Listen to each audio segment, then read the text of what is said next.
अस्सलाम वालेकुम दोस्तों, वेलकम टू डिजाइनर ज़ैन। मेरा नाम मोहम्मद तलहा है। इस तरह के मैंने अपनी पिछली वीडियो में बताया था कि हम आगे आने वाली वीडियोस में काफी सारे आर्टिस्ट और उनके आर्टवर्क्स के हवाले से डिस्कस करेंगे। तो आज इसी तरह के हम एक आर्टवर्क को लेके डिस्कस करेंगे और अपनी फीलिंग्स उसके बारे में बताएंगे। उस आर्टवर्क का नाम है द स्टेरी नाइट। अब स्टेरी नाइट के बनाने वाले तो वैसे तो विंसेंट वैन गो हैं, लेकिन इनकी और भी काफी सारी पेंटिंग्स जो हैं वो मशहूर हुई हैं। इस तरह के अगर चाहे हम एराइस की बात करें या फिर हम वेस विद 15 सनफ्लावर्स की बात करें, इस तरह के काफी सारे इनके आर्टवर्क्स हैं जो बहुत पॉपुलैरिटी में और बहुत ज्यादा उन दिनों मशहूर हुए और इनकी रिहाई जो थी वो नेदरलैंड की थी। आज हम इनके आर्टवर्क द स्टेरी नाइट के बारे में बात करेंगे जो इन्होंने एक अजायम में बनाए। अच्छा, अगर हम इनका बैकग्राउंड देखें तो कुछ मेंटली इलनेस की वजह से इनको अजाइलम जाना पड़ गया और उस अजाइलम का नाम था सेंट रेमी दे प्रोविंस।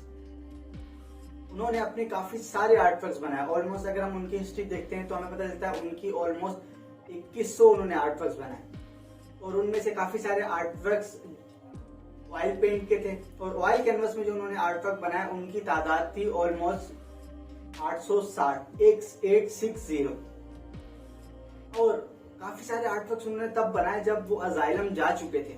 मतलब अजाइलम जाके उनको काफी सारी उनकी क्रिएटिविटी या उनकी सोचने की ताकत बढ़ी। क्योंकि लाजमत अगर हम बाहर होते हैं, बाहर जाके किसी से भी लड़ते हैं तो अगर हमारा जो गुस्सा है, पेन है, वो खत्म हो जाता है।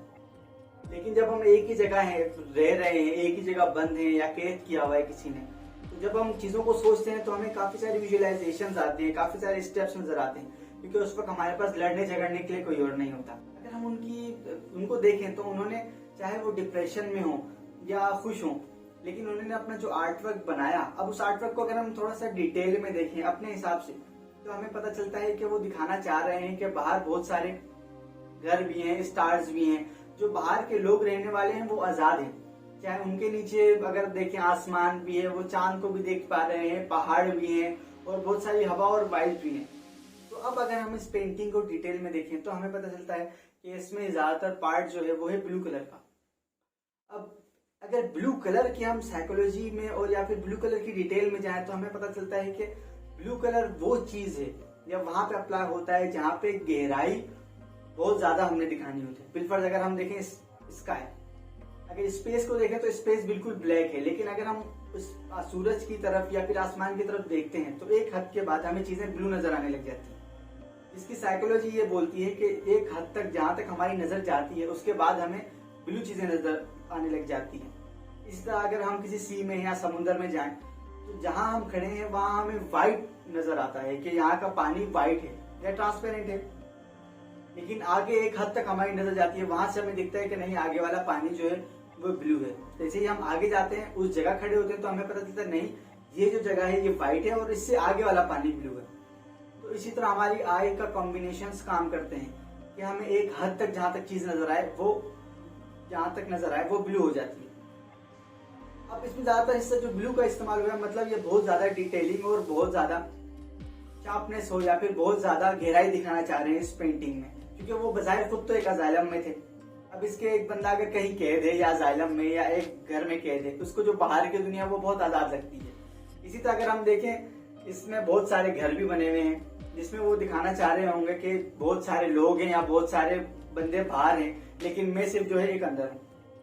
और वो खुले आसमान के नीचे भी हैं और इसमें स्काई भी है और स्टार्स भी हैं। अब इसकी में स्टार्स हैं, उनकी डिटेल में अगर हम जाएं तो हमें पता चलता है कि ये जो स्टार्स हैं बाकायदा ये मार्स है, कोई जुपिटर है, कोई प्लूटो है। अभी हमें कैसे पता चला? उस टाइम पे लोगों ने तो इन चीजों को इतना रुझान नहीं दिया, लेकिन क्या हुआ, जब साइंटिस्ट ने या सीनियर जूनियर आर्टिस्ट ने इसके बारे में डिटेल में देखा या पढ़ा तो हमें पता चला कि ये वो स्टार्स या वो वाइब्स हैं या वो हवाओं का वो दबाव है जो हमें आम आंख से नजर नहीं आ सकता, जिसके लिए हमें टेलीस्कोप या कोई दूरबीन नुमा चीज की जरूरत हो सकती है जिसको देखने के लिए। अब सिर्फ इसी पेंटिंग को अगर हम डिटेल में देखें तो हमें पता चलता है विंसेंट वैन गो वो शख्स थे जो कि उन चीजों को आसानी से देख सकते थे जिसको उस जमाने में हमारे पास टेक्नोलॉजी ना होने के बायस हम लोग नहीं देख पाते थे। अब जाके वो चीजें हमारे पास डिस्कवर होती है, चाहे इनकी हम दूसरी पेंटिंग्स क्यों ना देख लें, चाहे हम एराइज देख लें, या इनकी और पेंटिंग्स देख लें, उन सब में वो डिटेलिंग और वो चीजें ऐड हैं जो हमें नॉर्मल आंखों से या नॉर्मल चीजों से नहीं दिख सकती। इनकी जो डेथ हुई वो हुई अजाइलम में जब इनकी उम्र थी 37 ईयर्स ओल्ड। उसी तक की इंफॉर्मेटिव वीडियोस के लिए मेरे साथ जुड़े रहिए और प्लीज ये जरूर बताइएगा कि अगली वीडियो किस टॉपिक पे होनी चाहिए, चाहे वो कोई आर्टिस्ट हो, आर्ट वर्क हो, स्क्रप्टिंग हो, या वीडियो एडिट या एनिमेशन या ग्राफिक्स के हवाले से। ये जरूर कमेंट कीजिए, लाइक कीजिए, सब्सक्राइब कीजिए और दूसरों तक शेयर कीजिए ताकि दूसरों तक इस तरह की मालूमात आसानी से पहुंच सके।